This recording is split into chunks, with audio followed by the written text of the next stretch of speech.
ترى ليش فصل الشتاء احنا نتعرض اكثر للفيروسات والبكتيريا ويصيد نزلات برد اكثر من فصل الصيف؟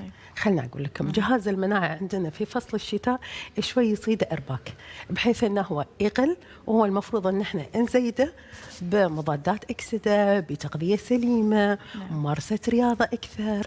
لو لاحظتوا ان الناس يسوون رياضه في فصل الشتاء ترى اكثر.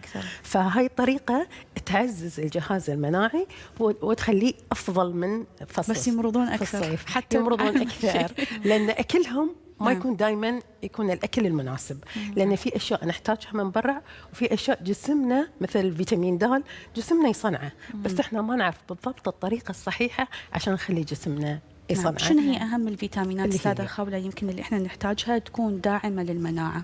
عندنا فيتامين د، فيتامين سي. فيتامين سي نحتاجه خارجيا لان جسمنا ما يصنعه. فيتامين ب مهم جدا.